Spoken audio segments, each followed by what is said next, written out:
Oh, it just said live, so I think it's we're live. live on YouTube right now. Live. We're here with our latest member of the Silk Road, Paul. Welcome. Hi. As I'm stuffing my face full of food. Okay. You're totally the ukulele guy. You're totally the for those of you who don't know the Silk Road very much, I'm Brian. I do the editing on the Silk Road and also shoot some cool videos. We have Chris, who I've been working with for the last 2 years. He's the guy with the Detroit hat. Yeah. And now we have Paul, who's going to be traveling all over Asia, shooting some cool videos. Chris, what are you doing? I found her on the street, and she's adorable. So I'm raising her on my own. No, I'm at my home. It's snowing out. As you can see, my lifestyle is a little different from living in a Goshiwan, which it looks like you're living in. Yeah, based on the background and knowing how close you are to that wall. You're not no, you can tell by my proximity to the wall behind me. Yeah. It's basically, yeah, it's like being in a coffin. So yeah. I feel your pain, and at the same time, I do miss kind of living in like a vampire coffin. Totally, that's how I feel. I feel like a kind of like a cross between a sardine and like I feel like yeah, like I'm kind of being buried alive, or maybe a jail cell, like a really like a cute girly. Really hey Paul, can you maybe show us like your living excuse me. Can you maybe show us? You're coughing. That's funny. Yeah, you just coughed in the future, basically, because the time to. So. Can you show us your living conditions here? I know you've only been in Korea for a few months now, and you became introduced to this concept called the Goshiwan. The Goshiwan. And that's basically a really compact house. It's like living in a closet, but you have everything you need. You have a bed, refrigerator, bathroom. Why don't you move your camera around? Yeah, I can't really the grand tour. I can't really maneuver this thing very much. It's actually attached to my laptop. But okay, here's one wall. Okay, and here is the other wall. Yeah. Okay, and then behind me is a bed. Like right behind me is a bed, and then right up here is my other wall. And yeah, so I'm basically in a box, like pretty much. I mean a glorified box. So and that's basically I get as much kimchi. What's awesome though, I get as much kimchi. I get as much kimchi, rice, and ramen as I can handle. I get free laundry, and yeah, it's, I mean, I can come and go as I please. So if I feel too cooped up, I can always get out and walk around and get some fresh air. I have no window, so it really is like a jail cell. It's like really crazy, but it's nice. I mean, it's fine. It is. I definitely feel like it's a Korean experience. Cause good. Yeah. Good. I'm glad you're getting the full cultural experience while in Korea. So you've been here for 3 months now. How long have you been traveling the world? I've been traveling Asia for about 6 months. Wait, no, hang on. I've been traveling Asia for about 8 months now in total. Before Asia, I was traveling around North America for a while too, for about better part of a year for North America. So in total, almost 2 years. And and I've been, and the past 8 months I've been all around Asia. Started off in India, went to Bangkok, Singapore, Indonesia, Bali, and Hong Kong, and then here. So. Wow. It seems like you've been to so many places. And why don't you talk about where you're from? I'm from a tiny town in Canada called Winnipeg, in Manitoba. It's a small city in the middle of Canada, and it gets really, really cold in the winter. And yeah, that's where I'm from. So what are also some a very things isolated that city. distinguish your hometown like culturally? Is there anything to note? Yeah. It's like I come from a really isolated environment where like Winnipeg is a city. It's a small city of about 500,000 people. It's very isolated from the rest of the world because it's kind of in this Arctic. It's in this Arctic kind of like, well, in the winter it's very Arctic-like. It's very cold. It's probably comparable to Siberia. And there's no other major cities for hundreds of miles in every direction. So it's a really isolated place, and like to get to another major city, you have to drive about 15 hours in any direction. So because of that, I mean, Winnipeg's a great place for a lot of reasons. All my friends and family are there, or a lot of them are. Yeah. And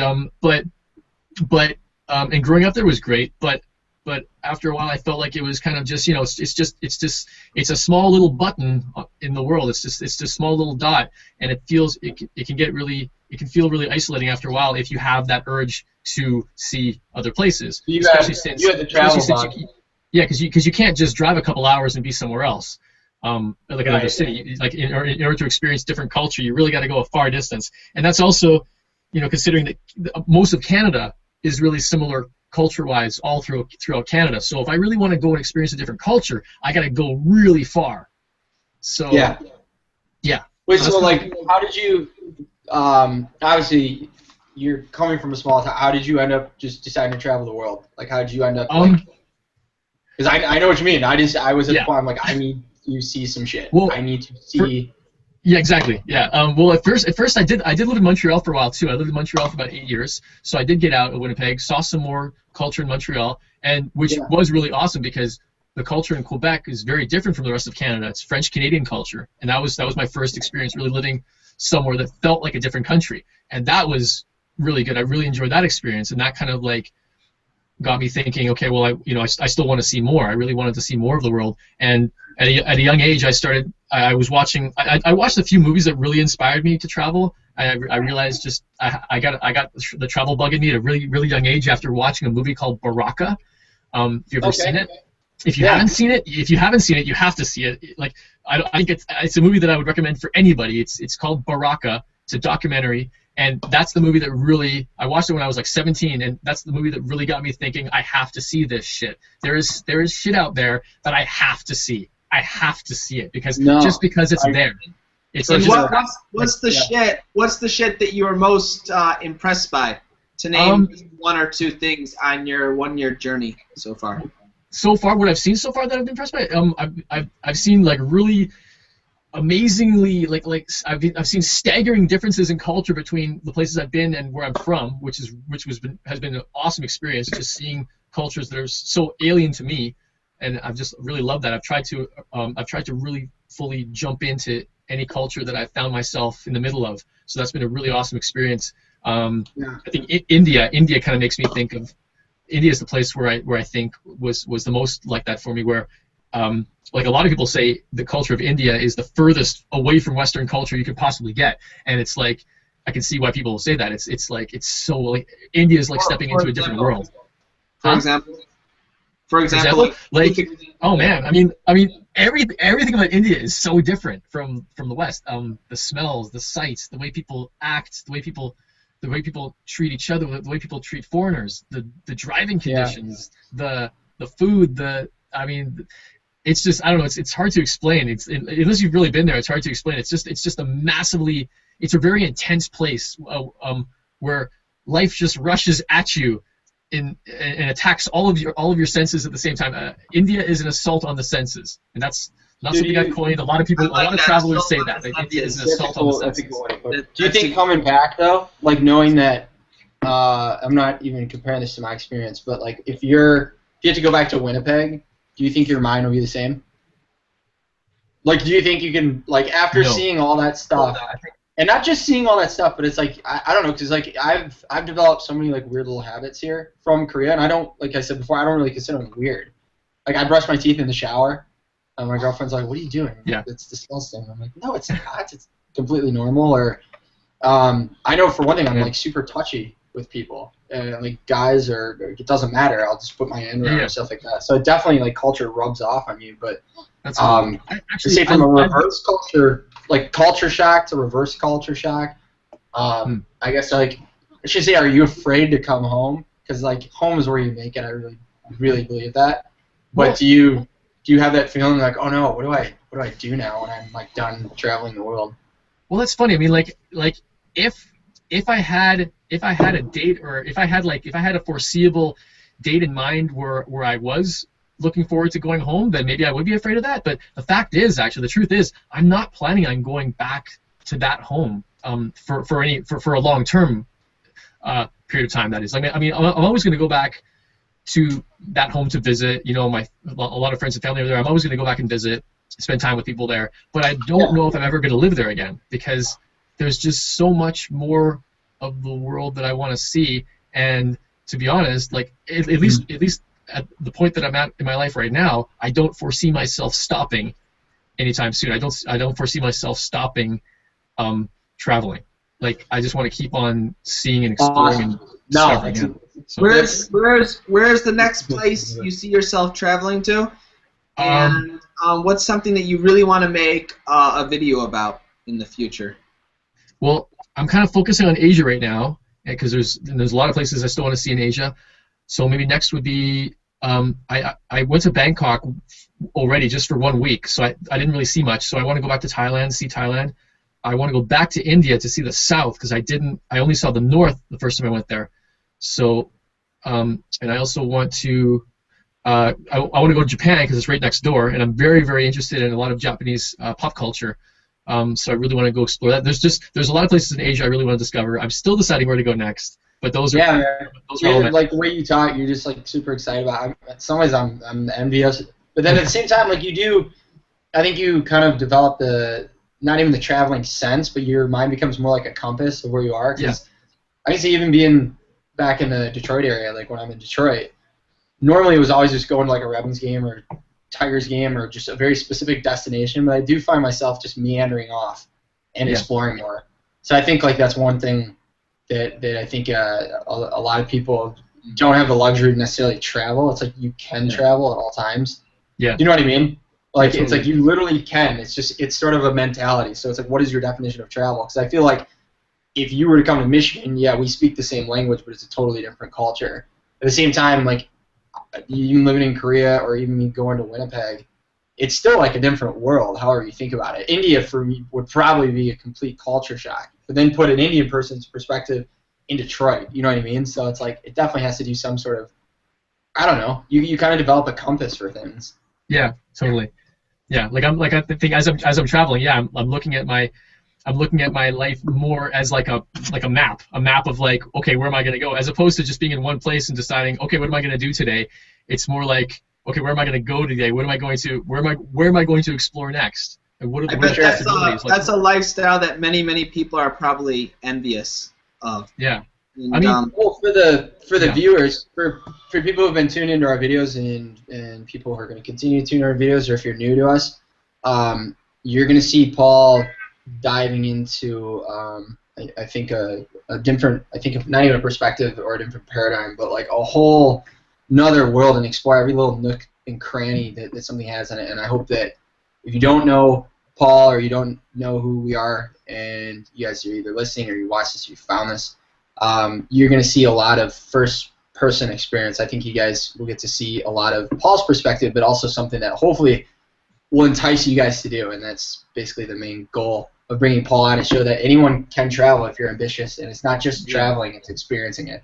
So, yeah, totally. I want to show people all kinds of crazy shit, and kind of encourage people to that if you have dreams of travel, that you should go with it, because traveling is now more than ever, it's attainable to the average person. Like you don't need to start off with a shitload of money. Like you don't have to be rich to travel. There are ways to travel, and doing it responsibly, and doing it on a budget, and often traveling can be. Speaking of that, Paul a little while back explained something to me that I didn't know about, this concept of woofing. Yeah, for sure. I'm really curious about what woofing is. Yeah. Woofing is one of those ways of traveling where you can travel with next to no money. It's like the actual woofing. It's WWOOFING. Woofing is actually the name of an organization that you can choose to go through, but the concept of woofing is more like work exchange, and there's many sites on the internet that where you can go to that offer these kinds of networking services where people like the actual official woofing site is just one of many sites, but the idea is that you go to a place to work, usually on organic farms, but it can range from anywhere from like nannying to like helping someone with landscaping, or helping someone walk their dog, or giving English lessons, giving like English lessons to someone who's in Asia, like, and it's all, and you do that in exchange. Yeah, and you do that in exchange for room and board. So you often just do some kind of service, and you get free room and board in exchange. And so it's a way of traveling with spending no money, and at the same time. Yeah. At the same time, you're getting an authentic cultural experience, because wherever you are, you're going to be living with someone who's a local, and so you're going to be helping them out. You're going to be learning about their culture, and you're going to be like you're also staying with someone who has inside knowledge about the area that you're in. So it's a win-win situation for everybody. So what you're talking about, that's interesting, because actually most people, I think these days, are not unfamiliar with the idea of like teaching overseas. When I used to tell people I went over there to teach, and it only ended up being having some sort of stable ground when you went. So it's like I just needed some sort of base to set up shop, because I knew I'd be in Korea for a while, and I knew I wanted to travel similar to you. But it's like there's a lot of ways to go about it. Like, you know what I mean? For people like that are watching this, I do think the ESL world is becoming one of those, like, oh, I can go and teach for a year, and like, but a lot of people are starting to become, I know, more turned off the idea of teaching, because so many people are doing it, and then there are a lot of bad experiences, because I think it's not that uncommon these days, and I think they have a high demand for it. But it's like, if you really are one of those people who are adventurous and you want to experience something, I mean, well, you said woofing, right? Yeah. Like, I think woofing is great because it's great because of how dynamic it can be, and how many interesting experiences it can give you when you're traveling by woofing from place to place. And I mean, woofing is just one way. I mean, there's other ways to travel too on a really cheap budget. Like do you ever do couch surfing at all? Yeah, couch surfing. Couch surfing is another way. Isn't that crazy? Isn't that cool? Yeah, couch surfing is awesome. Yeah. So, and that's another way to meet people, make new friends in new places, and learn about cultures. And there's house sitting, there's couch surfing, there's so many ways to travel for cheap. You can volunteer in places. So I hope in these videos to come that we plan on releasing on the Silk Road, hopefully you can demonstrate some of these various methods of traveling on a very cheap budget. Yeah. Well, I'm gonna try to do that. But, that's a good point. Yeah, for sure. Yeah, I think mostly what I want to do is get people excited about traveling, and I want to show people. I actually just want to show people the shit that's out there. I want to show people things that I'm discovering, because I intend to go to places that are very alien to me. I intend to go to places that not many people go to. I want to find places. I want to explore and discover, and then show people. I want to record shit and document it, and just kind of. Isn't it interesting that, like, when most people think travel, I know in the United States, and I can't generalize the entire United States, but when people think of vacation, the first thing that pops in their head is they say, like, oh, I'm gonna go to Hawaii, which, like, Hawaii is awesome. Don't get me wrong, it's a beautiful place to go, but like that to me is the epitome of like a getaway. You know what I mean? Not an adventure, and it doesn't mean that's a bad thing. But then at the same time, I mean, my brother lives in Hawaii, and he was saying that, like, you can go to Hawaii and be a tourist and spend thousands and thousands and thousands of dollars, or you could actually, like, I mean, the locals there, and I'm not, like you said, not generalizing, but it's like it's poor. You're living in paradise, but basically poor, and they're considered some of the happiest people on the planet. But there are those little, and I keep using the word nooks and crannies, and I need to think of another word, but it's like you go in these sort of meandering paths, and he said he's found so many beaches where there's like, it's almost, there's no one here. You know what I mean? So and again, I just find it funny that people, when they travel, the first thing that pops in their head is like dollar signs, and I think it needs to start becoming the opposite for people, just to kind of open that little dimension in their brain to say, like, wait a minute, whoa, yeah, I could spend $3,000 to stay in a 5-star hotel and wake up on the beach, which is great in some ways. I think you could do that as like a honeymoon, or you could actually, like we keep saying, experience shit. And I think what we mean by shit is to feel, touch, smell, however you want to define that. But it sounds to me like you've been experiencing shit because you've been doing it as a backpacker, as opposed to when you say the word travel. Most people, I think, are thinking you're staying in a hotel. But if you even look around you right now, you're in a goshiwon. And if people really understood what a goshiwon is, it's like, it's a little box, right? Yeah. Well, there's a difference between traveling as a tourist and traveling, just like traveling as a I'm trying to I like the word vagabond. I'm trying to be a vagabond in the way I'm thinking and the way I'm traveling. And if anybody wants to know, what I think the best way to travel is, then there's a book. It's called Vagabond or Vagabonding. I should look up who wrote it, but it's a book called Vagabonding. I think it's the best book that you could read if you're thinking about traveling and you want to travel in a way other than just doing the whole tourist thing.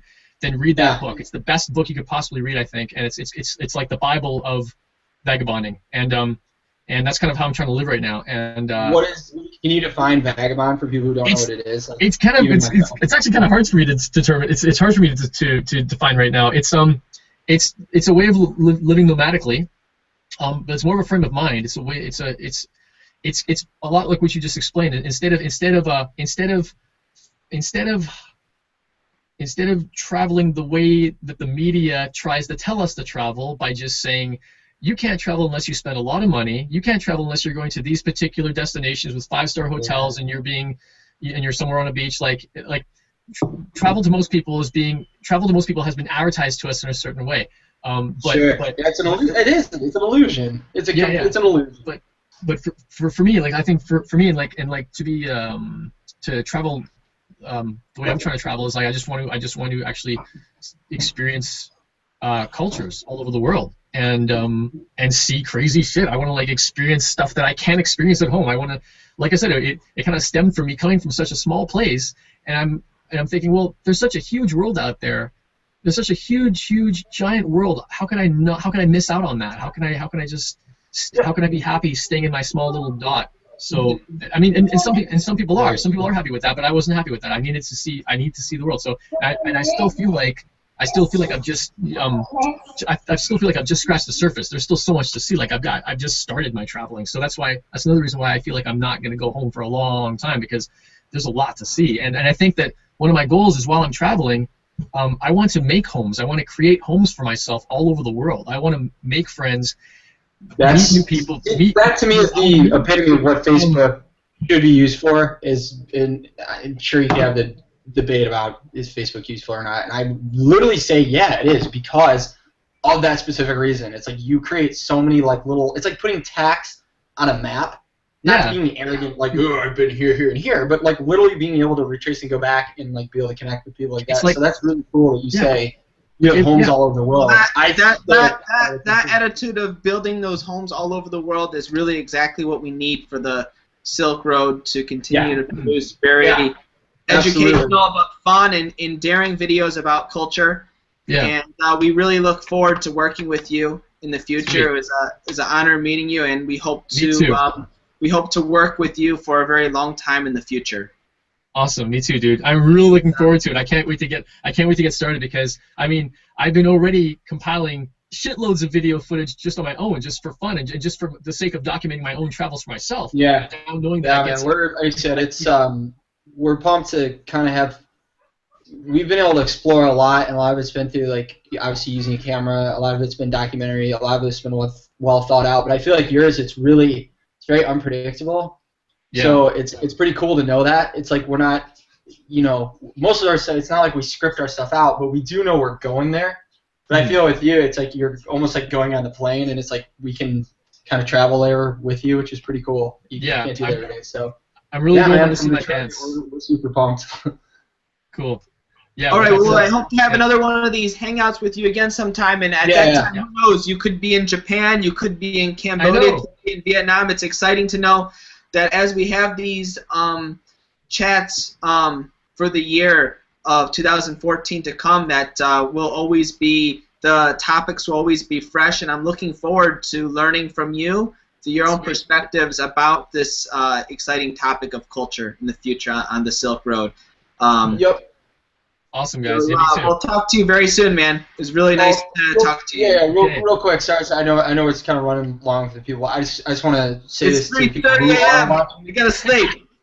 The people that are watching this, we just want to say something real quick. Obviously, we're gonna have a lot of videos that are gonna be coming out in a lot of different places and everything. But you're gonna see a lot happening with the Silk Road. So we do apologize for sort of the pause that's been put on our baby and our project.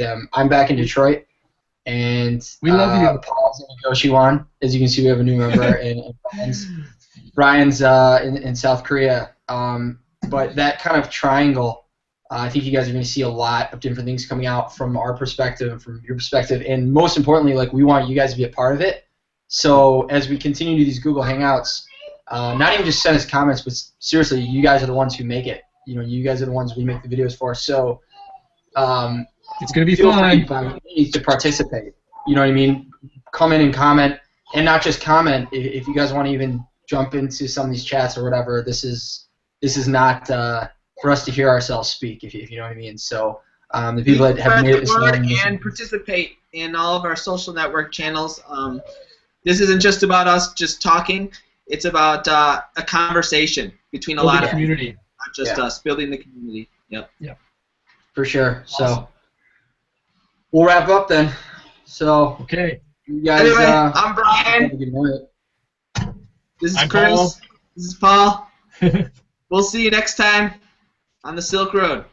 See you later. Yeah, that was a sign up. Bye. Happy New Year. Bye. Happy New Year.